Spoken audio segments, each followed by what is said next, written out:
Hello বন্ধুরা, আসসালামু আলাইকুম। আমি তানিয়া হায়দার পেজ থেকে তানিয়া বলছি। বন্ধুরা, আপনারা সবাই কেমন আছেন? আলহামদুলিল্লাহ, আমি ভালো আছি।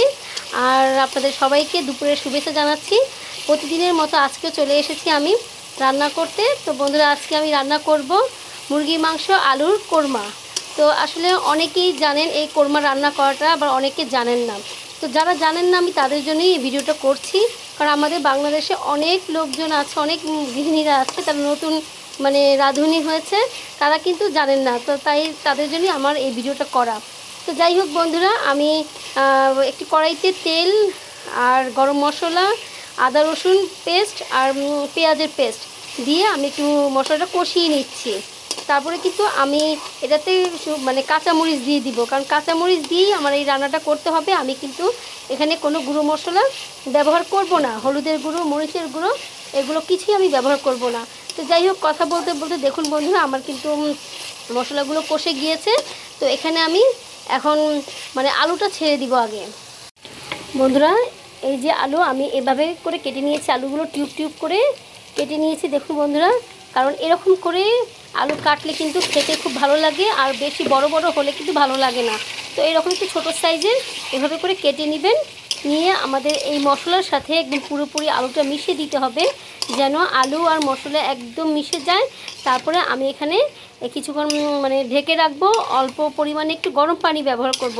আর বন্ধুরা, আমি কিন্তু প্রতিটা ভিডিওতে বলি, আপনারা প্রতিটা তরকারিতে গরম পানি ব্যবহার করলে আপনার রান্নাটা কিন্তু খুব সুন্দরভাবে, ঝটপটভাবে হয়ে যাবে, খুব তাড়াতাড়িভাবে হয়ে যাবে। এই কারণে আপনারা আগের থেকে গরম পানি করে রাখবেন, সেই গরম পানি দিয়ে আপনার রান্নাটা করে নেবেন। তো যাই হোক, আমি কিছুক্ষণ ঢেকে রাখি। বন্ধুরা, চলুন আমরা একটু দেখে আসি কি অবস্থা আমাদের আলুর। তো এই দেখুন বন্ধুরা, আলুটা মোটামুটি নরম হয়ে এসেছে। তো এখন আমরা এই সময় মাংস দিয়ে দিব, মুরগির মাংস। আপনাদের যতটুকু প্রয়োজন, সেই প্রয়োজন অনুযায়ী মাংসগুলো দিয়ে দিবেন। দিয়ে আলু আর মাংস খুব সুন্দর করে আমরা মিশিয়ে দিব।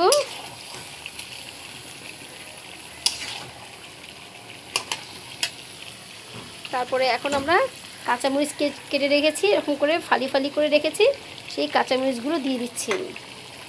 বন্ধুরা, কাঁচামরিচগুলো একটু পরিমাণে বেশি দিতে হবে, কারণ যেহেতু আমরা এখানে গুঁড়ামরিচ ইউজ করি নাই। তো এই কারণে আমাদের কাঁচামরিচের ঝালটাই আমাদের বের হয়ে আসবে এই তরকারিতে, এবং তরকারিটার ফ্লেভারটা খুবই ভালো হবে, খেতে খুব সুস্বাদু হবে। ঠিক আছে?